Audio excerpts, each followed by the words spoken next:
This video will detail how to utilize the 5280 distal injection tool. Injecting a custom distal pad in the bottom of the socket significantly improves comfort for the patient as well as ensures total contact during the fitting process. If a thicker distal pad is desired, the negative impression can be cut and splinted back together with a spacer block. This will increase the chamber depth as well as the distal pad thickness. Alternatively, additional space can be added when the dummy is bonded to the model. Simply build up extra space between the dummy and the model and any additional buildups to increase distal pad thickness. Begin by disassembling the injection tool. Remove the injection plate from the housing.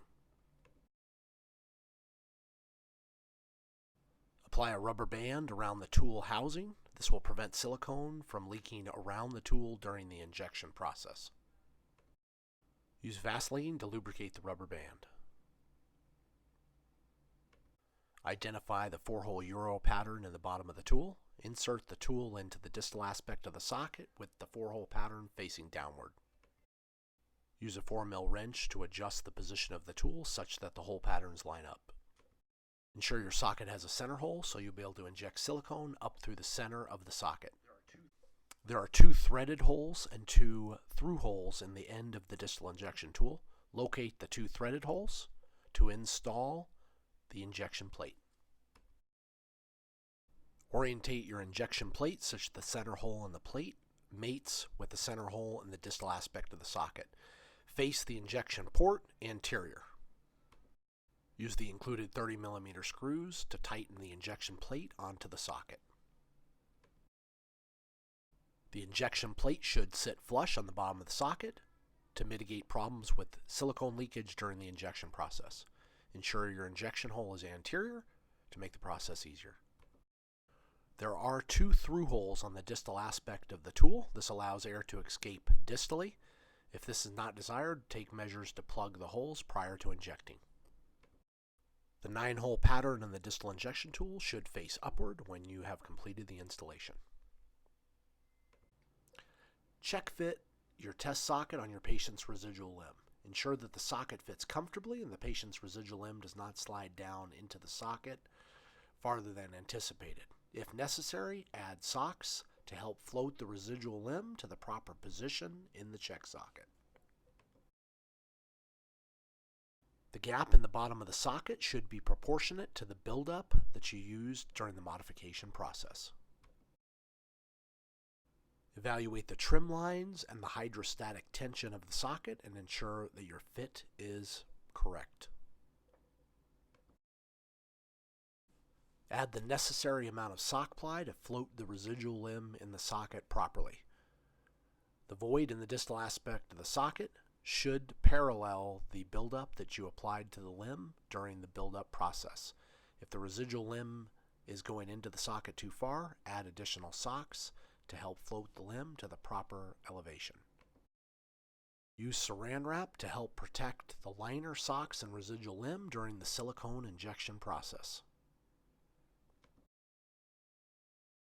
Apply a vacuum casting nylon over the residual limb. Orientate the seam anterior-posterior. Ensure that the vacuum nylon is not too tight, as this can curl the edges of your silicone pad. The sock will become an integral part of the distal pad. Mark the anterior distal tibia section of the sock. This will be used as a reference mark for orientating the distal pad. Reapply the socket to the limb. Use a piece of P-light between the socket and the limb stand for added traction. The P-light will also help block the distal holes in the tool. Have your patient stand in the parallel bars. Ensure that the pelvis is level during the injection process. It's also important to note that the skeletal structures should be centered down through the bottom of the socket.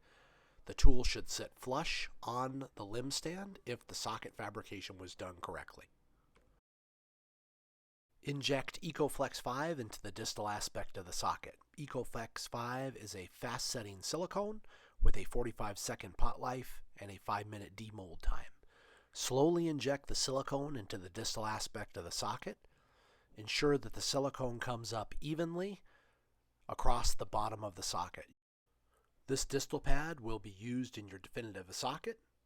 assuming that your puck placement and the alignment of the socket is correct. The patient should apply 50-50 weight during the injection process. The injection gun can be removed once the silicone has hardened on the outside of the P-line pad.